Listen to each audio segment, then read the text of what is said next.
আসসালামু আলাইকুম প্রিয় বন্ধুরা, কেমন আছেন সবাই? আমরা আজকে চলে আসছি সারেকান্দি থেকে 8 কিলোমিটার দূরে মথুরাপাড়া বাজার। মথুরাপাড়া বাজারের পাশেই একটা মসজিদ আছে, দেখতে ভীষণ সুন্দর। এই মসজিদটি একদম যমুনা নদীর তীর ঘেঁষে অবস্থিত।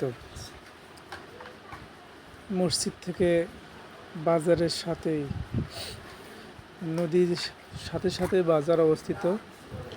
এখানে বিশাল নদী, যমুনা নদী। নদী দেখতে অনেক সুন্দর, যেদিকে তাকাবেন শুধু পানি আর পানি। এখন নদীর পানি বেড়েছে, এজন্য চতুর্দিকে পানি দেখা যাচ্ছে। আমরা দেখতে পাচ্ছি একটি নৌকা নদীতে চলাচল করতেছে।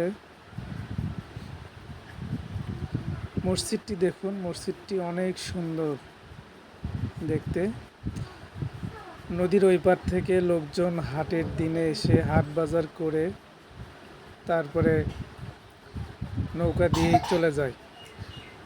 চর অঞ্চলের মানুষের একমাত্র বাহন এই সময়ে নৌকা। নৌকা ছাড়া তারা যাতায়াত করতে পারবে না। দেখতে পাচ্ছি একটা নৌকায় কতগুলো মানুষ বহন করতেছে।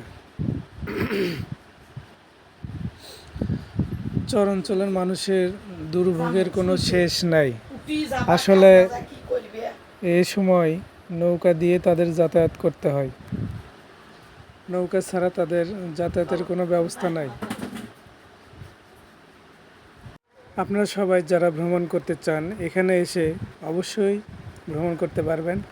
এবং যমুনা নদী কিন্তু মারাত্মক, কারণ কিছুদিনের মধ্যেই লোক মারা গিয়েছে এবং প্রায় মাঝে মাঝেই শহর থেকে এসে নদীতে গোসল করার জন্য তারা গোসল করতে নেমে তাদেরকে আর খুঁজে পাওয়া যায় না।